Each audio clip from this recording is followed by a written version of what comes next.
December, Brett Johns, you are taking on Joe Soto. Now, when this match got made, mate, I was buzzing because I thought Joe Soto's a name that, for example, the casual fan should know. You know, he's a good name to get onto your record. He's a good win to get because obviously I thought your previous bout, which should have been Gagnon, got changed to Morales. I thought that would have been a good one, but now you've got another good name here, Joe Soto. But let's go back though to your last fight in Glasgow. You showed what I already knew, but you showed to the UFC. You know, your first fight you had good scrapping, good stand and bang. This time you showed dominance in the grappling. So you've showed both aspects. Do you feel that you were able to kind of be yourself a bit more in the second fight, getting that first one out of the way? Kind of, you know, I say jitters, but you know, getting a feel for the UFC, so to speak. I'll be honest with you, man. I felt like the first fight was a lot better. It was a lot better to watch. I felt a lot better. It was a list of things. The first and the second one I found though was like one of them fights where I just wanted to get through it, and like I just put that dominant stamp on. And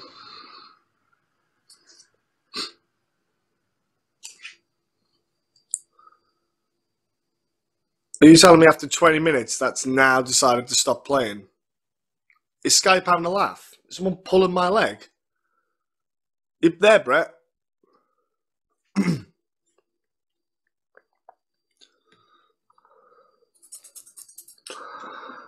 Yo, what is going on here? Is that just cut us off? Oh, you.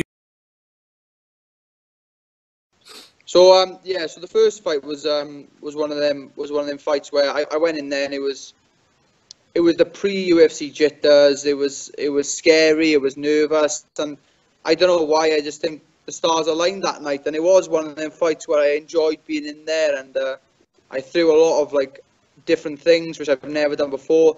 And then the Morales fight then was different. Morales, it was a case of just getting through the fight. It didn't feel it. I don't know why. I was preparing for Gagnon, and 3 weeks before he pulled out.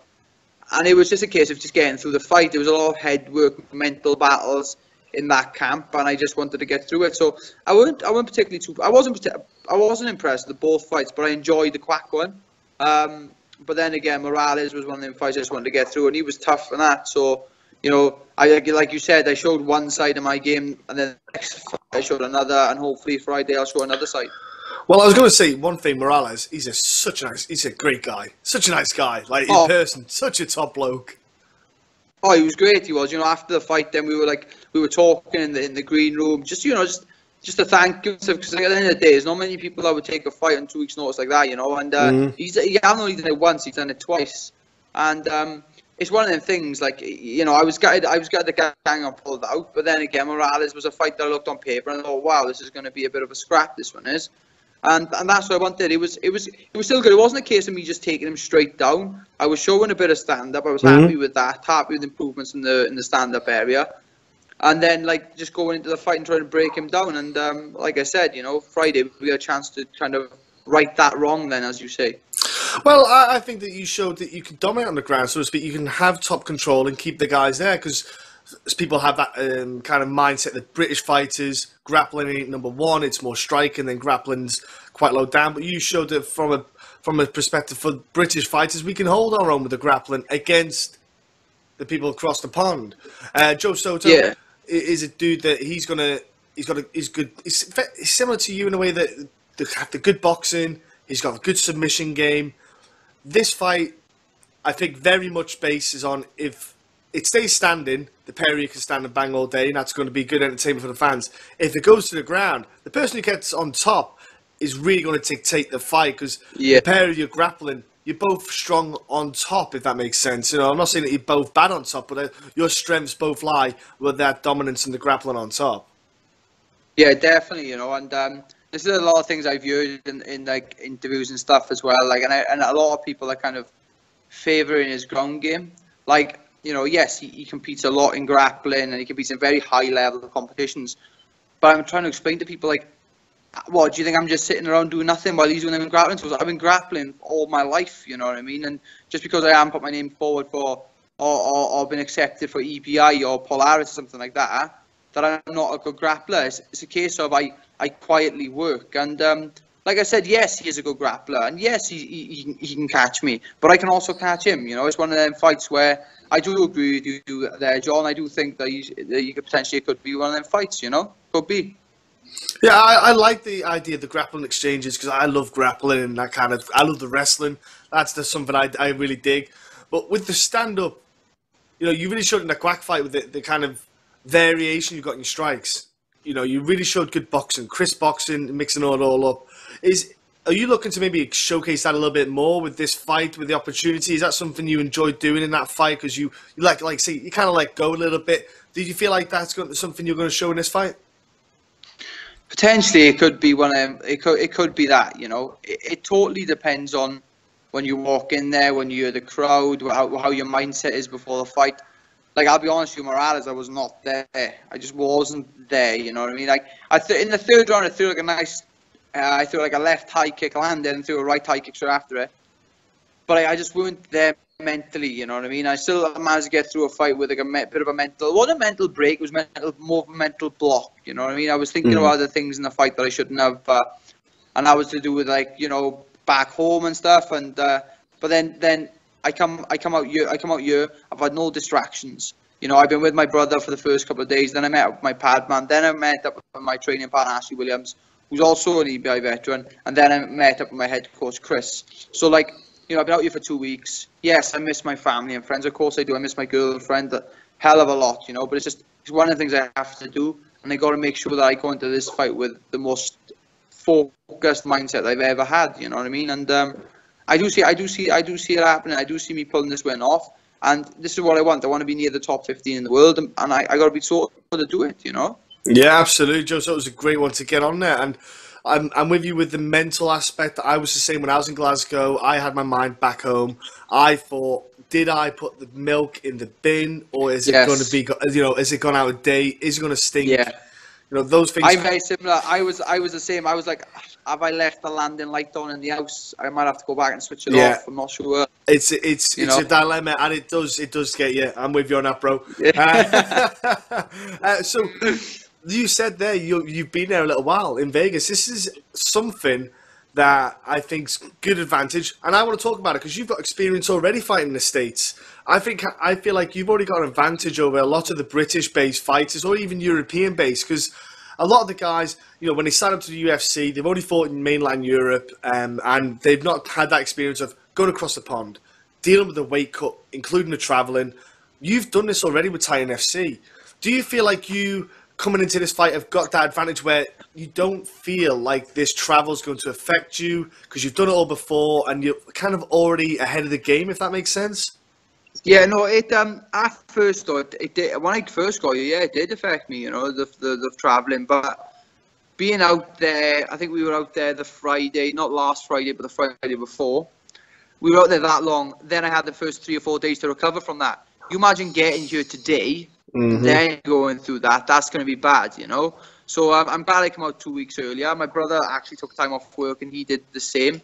He came out as well. It was one of them things, you know, one of the things where I've got to do it, John, you know what I mean? I have no choice, because like, at the end of the day, I don't have the luxury of fighting out in America. It's not a case of me being able to fight in somewhere like, you know, near Nevada or New Mexico and then just flying up to you. It doesn't happen. I train in South Wales, you know? It's like 4,000 miles away, whatever it is, and it has to be done, unfortunately. And like I said, you know, I have sacrificed a lot to get where I am, and that's not, I'm not on about my career, I'm on about just this fight. You know, I've sacrificed a lot of time of being away from the family, and I'm a home bird. I hate leaving home, and it's taken a lot for me to come out here and do that. And you've been a bit on an emotional roller coaster since your last fight to now, because obviously you were following Wales, mighty Wales, for the World Cup qualifications, and Gareth Bale let you down by getting the sniffles, as these football players or soccer players do, and it just all fell apart in the last hurdle for you. Yeah, so it's alright for you lot, don't it?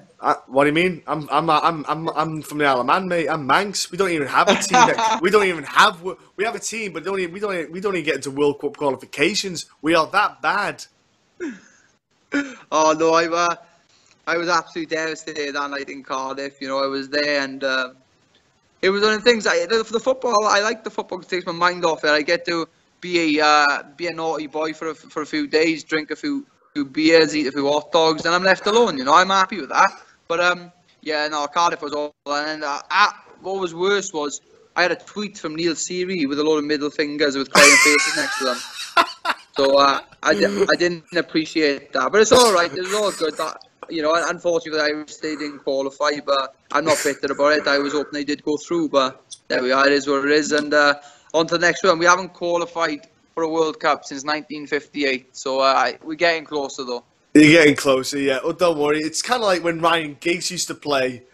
Wales had a chance, and then when he didn't play, he didn't have a chance. Gareth Bale's come along. He's done the same thing again. And Neil Seary. I tell you what, Neil Seary cracks me up with what he does to people. He is, I love that man. He's just a wind up. He's just a wind up. Here he is. Oh, he's fantastic for it though. Yeah, so you know these distractions, I suppose. I don't want to in a negative way distractions, but it's good. You know these outside MMA, you've got something to take your mind away. You know you went away. You did a bit of traveling with the missus. You obviously were in Vegas. I did. And you had a good time away. The missus and it's like a break for the body as well, I imagine, because you know I suppose all this training for the UFC and stuff like that, it takes a bit of a toll. Yeah, I'm not. I don't take a lot of time off, believe it or not. And people say they have camps. I'm like, what's a camp? I've never had a camp before. I train all year round, you know. And even after the Entwistle pullout, I went straight back into training, and I shouldn't have. I really shouldn't. And I think that was. Do you know I was telling you about the mental block? I think when I went for Ali's fight, I just didn't get that time off, and it was just it was a bit too much. And like I said, though, you know, I took 2 weeks off in America. That was the only 2 weeks off this year I've taken off. And by off, you know, I was doing a run here and there in America. I did a session in Floyd Mayweather's gym. I did stuff out here, but I needed to get away, you know. And it was hell of a trip. And what I've done as well after the fight, I booked 3 days that I can stay in Vegas and enjoy the food and stuff because, as you're probably aware, I'm not eating any food at the minute. So it's a bit of a gutter. But as I said, you know, weight is good. Weight is like very similar to like the last couple of times. So I'm just ready to go in there and do it now, you know. And so, like you say, you've been training at the Institute, though, haven't you, for this kind of last bit? How's that been then, using it as your facility for your fight camp and stuff like that, man? Because that must be, you know, kind of cool having it part of your fight camp. No, it's been like the PI place, the UFC Institute is just absolutely amazing, you know. Like tomorrow, I never have like a massage fight week because I'm usually up in Scotland. So I went, oh, is there any chance I can get a massage booked? They're like, yeah, what time? 11 o'clock tomorrow. I'm like, yeah, okay, I'll do 11 o'clock tomorrow. And they're like, so you can come down then. I'm like, wow, you know what I mean? So I get, for the first time ever, I get to like have a little massage fight in fight week, and you know, after my run, because I run the weight down a lot when I'm cutting weight. So it'd be nice to get like a little rub down the legs before I hit the last bit of my cut as well. Oh yeah, it makes a big difference that because I found that I get myofascial tissue work done because that helps a big. I found that helps a lot, and I remember when I was fighting in Merthyr that they had 2 girls there doing pre-bout massages. Now, brilliant. That was brilliant. Like they give you like a little gentle rub over just to get the blood flowing into the muscles. You didn't need it. It was the 27th of July. It was ridiculously hot.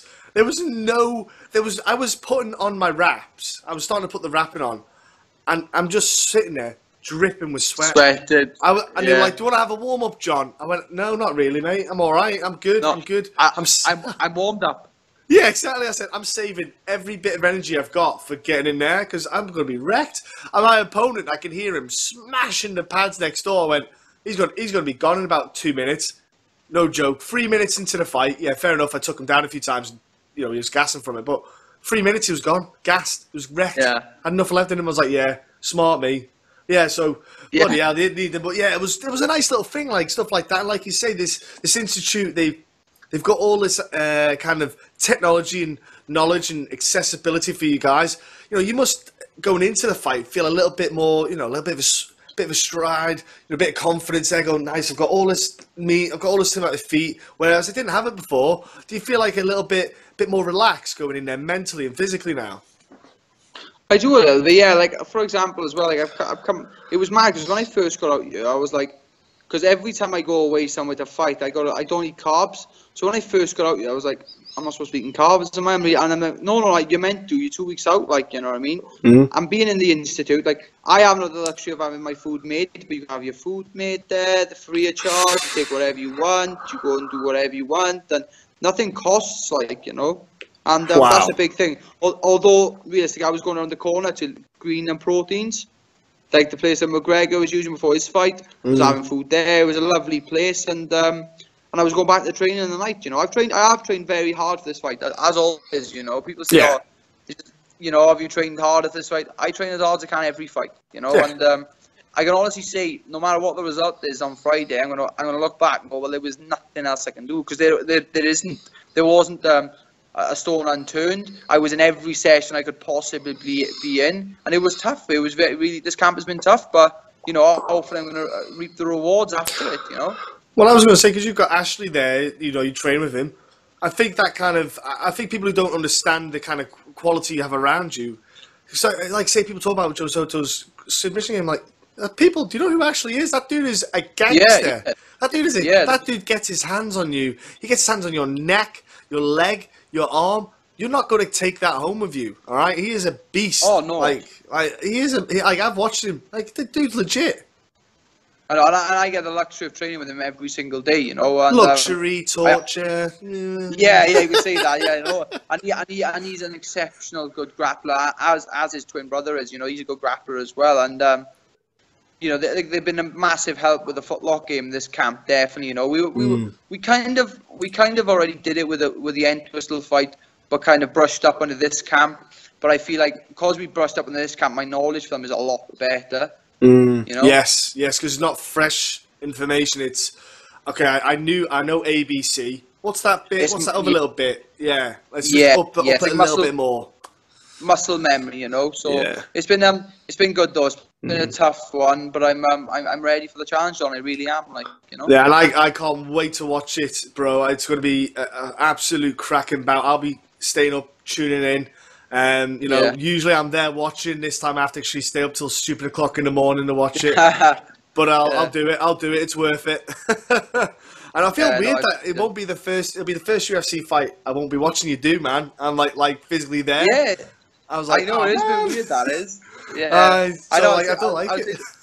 I was saying to the guys, the guys back home, they're like, "Oh, what time are you on?" And usually I'm like, "Oh, 7, 8 o'clock." And then this time I've got, I guess, about 3 a.m. Like, what? 3 a.m.? Like, well, it's in Vegas, of course it is. Exactly. Everyone's like, we like you, but we don't. No. Yeah, we're not that much of a fan of you. We'll watch it in the morning. I'll be there. I'll watch it about 8 or 9. I'll watch the replay. Yeah. But look, it's going to be, like, I'm sure Wales will be tuning in. Christy's off there. She's there. I think she's on her way now to you. She's actually here, I think. Yeah. So she's been a gangster going over there. You know, any excuse to get away, I think, for her. Any excuse to go on a holiday. She does. She's terrible. But look, mate, have a great fight. Give me a shout out to your sponsors, because I know you've got sponsors that are loyal and give you 110% backing. Oh yeah, no, like for this camp especially, they've really helped me out a lot. You know, CNT Electrical, Wise Property Investments. You know, the guys at Watches of Wales have been brilliant. Thank you, Paul, for your help. Iros Evans, who's been amazing as well. Phil Regan, who has obviously helped me out with the fight, but also lets me use his gym, and it's a fantastic facility in Swansea, Total Fitness. And the Bridge Llangennech, who have been there. This is what I like about the Bridges, that they haven't only been there through the good times, they were there in the bad times as well. And I'm very grateful to Jonathan and the team there for helping me out. And also a big thank you to my teams back home, DSOC, Chris Reese Academy, all my training partners. They all know who they are. My family, my friends, my girlfriend. You know, they've all been an amazing help. Every single one of them. I can't name too many people, but everybody knows who helps me out. You know, Wales, just Wales, just thank you, Wales. Yeah, Wales, just that little small country. Yeah, all of them. All of yous. Look, bro, have a great time, have a great week. Enjoy the rest of your week. The last bit of cutting, and of course Friday. Have a great fight. That's all that matters. Thank you, mate. Thank you. Cheers, John. I appreciate it.